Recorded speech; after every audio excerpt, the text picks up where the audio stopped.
ഈ പൂച്ചക്കുട്ടി ഇഷ്ടപ്പെട്ടോ? എന്നാൽ നമുക്ക് സിമ്പിൾ ആയിട്ടുള്ള കാർഡ് ട്രൈ ചെയ്താലോ? ആദ്യം തന്നെ ഒരു പേപ്പർ ഇങ്ങനെ രണ്ടായിട്ട് മടക്കുക. അത് സിമ്പിൾ ആയിട്ടുള്ള പൂച്ചക്കുട്ടിയെ വരച്ചു കൊടുക്കുക. ഞാൻ ഈ കാർഡിക്കുന്നുള്ളത് ശ്രദ്ധിച്ച് നോക്കി വരച്ചാൽ മതി. വെറുതെ ബോർ അടിച്ചിരിക്കുവാണെങ്കിൽ ഈ കാർഡ് ഉണ്ടാക്കി നോക്കാം. ഇല്ല നമുക്ക് ഫ്രണ്ട്സിനൊക്കെ ചുമ്മാ ഗിഫ്റ്റ് ആയിട്ട് കൊടുക്കാൻ ഈ കാർഡ് യൂസ് ചെയ്യാം. ഈ കാണുന്ന പൂച്ചക്കുട്ടിയെ വരച്ചതിന് ശേഷം നമ്മുടെ ഉള്ള കളർ പെൻസിലുണ്ടോ സ്കെച്ച് ഉണ്ടോ നമുക്ക് ഇതിനെ ഒന്ന് ചെറുതായിട്ട് കളർ ചെയ്തും കൂടെ കൊടുക്കാം. പൂച്ചക്കുട്ടിയൊക്കെ ഇഷ്ടമുള്ളവരാണെങ്കിൽ മസ്റ്റ് ആയിട്ട് ഈ കാർഡ് ട്രൈ ചെയ്ത് നോക്കണം. എന്താ വെച്ചാൽ നിങ്ങൾക്ക് അത്രയധികം ഇഷ്ടപ്പെടും.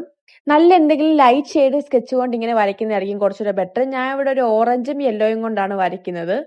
അതിനുശേഷം അതിന്റെ ആ രണ്ട് കണ്ണിന്റെ അവിടെയും വയറിന്റെ അവിടെ ഒന്ന് കട്ട് ചെയ്ത് മാറ്റുക. അത് നമുക്ക് ആ പൂച്ചക്കുട്ടിയുടെ അകത്ത് വെക്കാനായിട്ട് ഒരു കഷ്ണം പേപ്പർ കട്ട് ചെയ്യുക. എന്നിട്ട് ഇതേപോലെ അതിനകത്ത് ഒരു ഓറഞ്ചോ നമുക്ക് ഇഷ്ടമുള്ള കളർ അടിച്ചു കൊടുക്കുക. നമ്മുടെ പൂച്ചക്കുട്ടിയെക്കാളും കുറച്ച് കുഞ്ഞു സൈസ് എടുക്കാൻ നോക്കുക. എന്നിട്ട് അതിന്റെ അറ്റത്ത് മാത്രം നമുക്ക് പശ വെച്ച് ഒന്ന് ഒട്ടിച്ചു കൊടുക്കാം.